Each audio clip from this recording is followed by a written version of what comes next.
Hello, my name is Chris Adams. I'm president of Balancing Act, and I would like to show you a couple of our tools. First, we've been doing budget engagement for, I don't know, a couple decades and doing online engagement for about 15 years. And there's three things that we've learned, and they just all happen to begin with C. And that is that when you're doing budget engagement, you should try to do three things. You should try to convey constraints. So to let residents or stakeholders know things that you can and can't do. So whatever engagement you prepare, whatever tool you use needs to demonstrate those things. The second one is context, to explain to people what government's doing, what these services are, why they're important. If you've got some data or some visualizations, it's a great way to include that. And then consequence. So consequence is what would happen if there were to be an increase or a decrease in a certain item? How would that actually affect people's lives? And I'm going to talk about two different tools today. We actually have three. The one over here on the right is what we call taxpayer receipt, and I'd be glad to talk about that at some other point. But I'm going to start by talking about our simulation, and then we'll talk about our prioritize tool. So let me just go here. Actually, I'm going to go to the city of San Jose. San Jose is a city in the Bay Area, the San Francisco Bay Area of California. So we've got about 1 million people or so. They last year had a deficit of about $25 million, and they wanted to get input from residents about what types of steps that would be the wisest to take in order to close that deficit. And so you can go over here to the fire and emergency services, and you can see that they got some general items here, and they let people increase or decrease those a little bit. This goes up by a fixed percent, by 1%, but you can adjust that. And then they have an optional scenario where they could do some cuts or some adds where they sort of defined more what that would look like. So they're really trying to provide that consequence. And so they talk about a large funding reduction, and then you click on the info icon, and that tells you what it would mean in terms of emergency medical services, et cetera. You can have a small funding reduction, and they explain what that would mean. And then they could also have a funding increase, although they only provide one of those because, once again, they're starting out in deficit. Since we are trying to balance this, I'm going to go ahead and do the funding reduction. We can also go down here and we can look at public safety services, and they have police patrol, and they let you increase or decrease this one as well by making some clicks. Another important thing is that they provide you all sorts of context, and this tool can accommodate all sorts of information to convey what is going on. In this case, they actually have a nice little visualization. It's from a tool from Microsoft called Power BI that talks about some of the characteristics. I think it's a social equity scorecard, and it just kind of displays this data, this performance data, close to the budget item, so that people can sort of understand what's being paid for right now and what some of those outcomes are. So I'm going to go ahead and just do a small funding reduction here and take us into the green, as it were. And it says you have a surplus, and then it shows that surplus is $2.7 million. Balancing Act also has a revenue side. Sometimes revenue can't be adjusted too much. In California, there are actually some laws that require voter approval of certain types of revenue increases, and so forth. Let's see, and then you can look at the various types of revenue over here.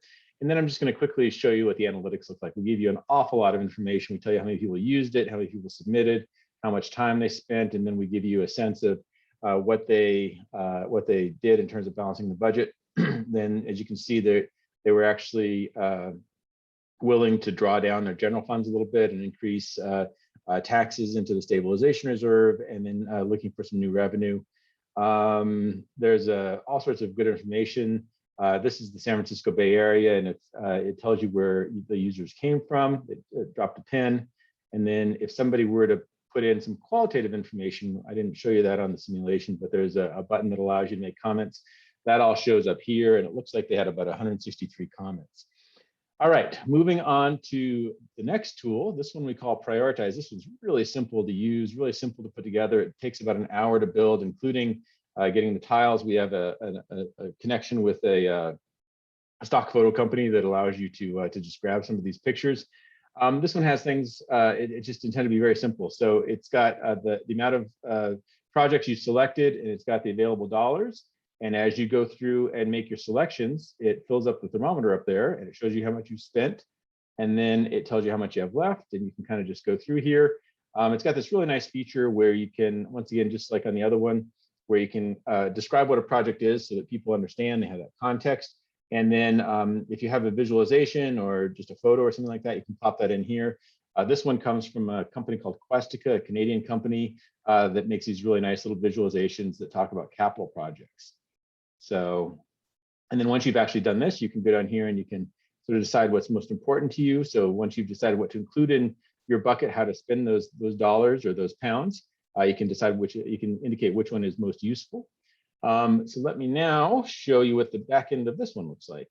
And so you get all sorts of information. In this case, it's you get the weighted and the unweighted totals. So the unweighted totals, there was a band shell roof repair, Park Street light poles, and a fire hall replacement. But if you looked at what was most important within those selected items on the weighted, you actually get light poles, Beacon Park pathway, band shell roof repair, and then the fire hall replacement a little bit lower.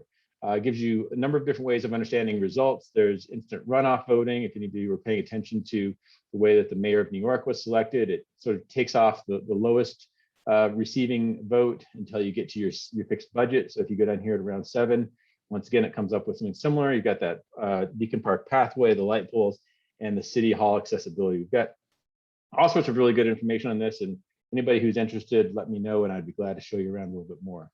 One thing I also want to show you, because even though we make an online tool, we think that it's very important to be able to have conversations. And so we actually think of our tool as a facilitation tool about budgets. This is a room of about 500 people using our tool. The design here is that they're having a conversation with each other, and then they're making a selection. And then because they're using our special meeting mode, the results are then displayed up here. This is an example of using it in an online setting. It works very well for that. And this is an example of what that output looks like. So you can, instead of having ways to interact, it actually has a report of what people did. And just in terms of the benefit to the government, or to governments, obviously there's a lot of expectations for transparency and participation. That's only increasing. On budgets in particular, it's important to get informed input, not just input, but to actually understand those 3 C's and to incorporate those into the input. And then that third one, the one that just turned red, I actually think that that one is critically important. And that may be the most valuable thing that a simulation does, as opposed to a survey or just some type of other consultation, is it actually puts residents in the shoes of policymakers, of public officials. And so what we found is that they really, people come through these simulations and they have an increased appreciation of how hard it is to make some of these tough trade-offs, to balance revenue with spending, to decide on spending cuts if that's the reality of your government right now.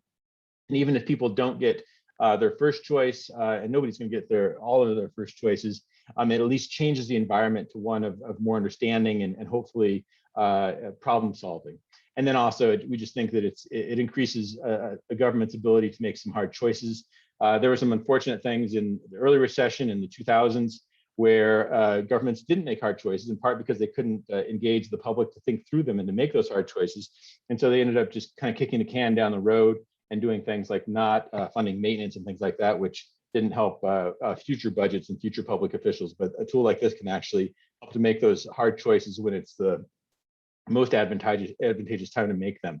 And then there's also, at least in the US and in Australia, there's a lot of new recommendations about doing simulations and using them as a way to engage residents. So I'm looking forward to chatting with folks, and don't hesitate to reach out. We're at abalancingact.com, and we work throughout US, Canada, Australia, New Zealand, and just a little bit in the United Kingdom, but we'd sure like to do that a little bit more. So thanks very much. Bye.